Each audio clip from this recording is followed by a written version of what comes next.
साथियों, शिक्षक भर्ती प्रक्रिया आगे बढ़ रही है, लेकिन आप सभी को एक चीज़ पर ध्यान देना है। इस भर्ती को ऑफ़लाइन बनाने की कोशिश की जा रही है। मैंने ये जब पत्र पढ़ा तो मेरे दिमाग में आया कि हाँ, ऐसा कुछ भी चल रहा है। देखिए, यहाँ पर जो बार-बार इंदर सिंह जी परमार कहें या फिर किसी भी मंत्री के द्वारा या फिर किन्हीं के द्वारा जो कहा जा रहा है कि जल्द ही शिक्षकों की जॉइनिंग की जाएगी। लिस्ट बनकर तैयार हो चुकी है। जब मैंने ये पत्र पढ़ा, ये पत्र वायरल हो रहा है और इसमें सही भी है। देखिए, आप लोगों को पता होगा कि जो ट्रैकर थे वो भी हट चुके हैं और बार-बार कहा जा रहा था, अभी जो 7-8 दिन में चल रहा था कि आपको कहाँ बुलाया है, बुलाया जाएगा। समितियाँ बन चुकी हैं, आपको कहाँ बुलाया जाएगा? ज़िले में बुलाया जाएगा। ज़िले में बुलाने का कोई अब औचित्य नहीं है। आपका डॉक्यूमेंट वेरिफ़िकेशन 3 बार हो चुका है इसके पहले। फिर भी ज़िले में बुलाने से कोई औचित्य नहीं है। वो चाहें तो डायरेक्ट भी आपको जॉइनिंग लेटर दे सकते हैं। लेकिन देखिए, यहाँ पर क्या है, ट्विटर, फेसबुक आमने-सामने जहाँ भी मौका मिले नियुक्ति के अगले स्टेप जैसे कि फाइनल लिस्ट हुआ, स्कूल अलॉटमेंट हुआ, नियुक्ति पत्र हुआ और स्कूल में रिपोर्टिंग इत्यादि की प्रक्रिया ऑनलाइन पोर्टल पर ही संपन्न हो।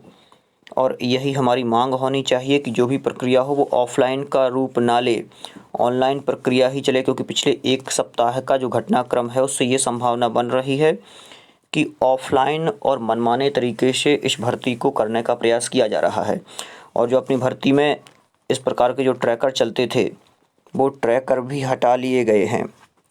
भर्ती बहुत अच्छे तरीके से चल रही थी और आप लोगों को पता होगा कि इसके पहले जो भर्तियां होती थी उसमें बहुत ज़्यादा लेन-देन की गुंजाइश होती थी। वो गुंजाइश अब इन भर्तियों में ना बने, इसलिए यही सरकार से कहना है कि जो ट्रैकर चल रहे थे और जो प्रक्रिया पारदर्शिता थी प्रक्रिया में, वो पारदर्शिता बनी रहे। पूरा पत्र आपको ये पढ़कर बता देता हूँ।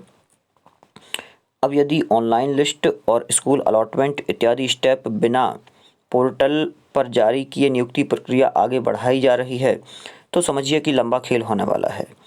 ये भर्ती अब तक पारदर्शिता के साथ यहाँ तक आई है, लेकिन यदि अब हाथों हाथ नियुक्ति बांटने का कार्यक्रम होगा तो ध्यान रखिए कि पटवारी की 12 काउंसलिंग के बाद भी 1500 सीट भी अभी भी खाली हैं।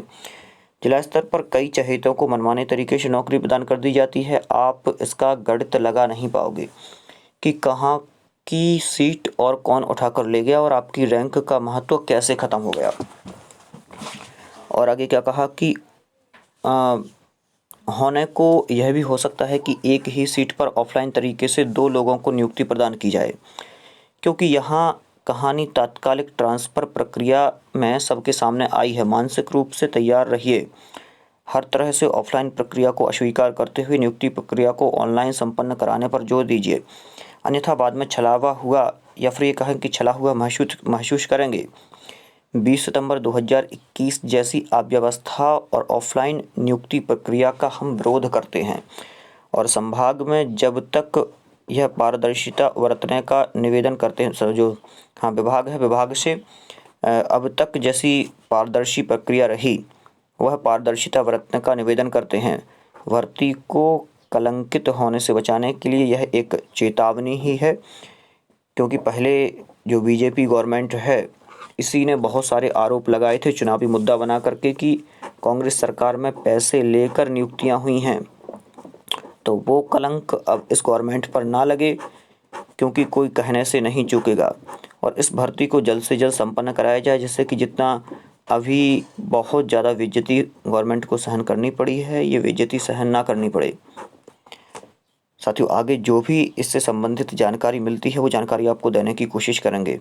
आप लोग ट्विटर हुआ, फेसबुक हुआ, सभी पर हैशटैग यही डालें कि भर्ती प्रक्रिया पारदर्शी रूप से हो और जैसी अभी तक चली आ रही है वैसी ही चलती रहे। इससे संबंधित जो भी और जानकारियाँ होंगी वो वीडियो के माध्यम से आपको देने की कोशिश करूँगा और आप लोग अपने इस चैनल को सब्सक्राइब ज़रूर कर लें, जिससे अगले जो भी वीडियो रहें वो आपके पास पहुँचें।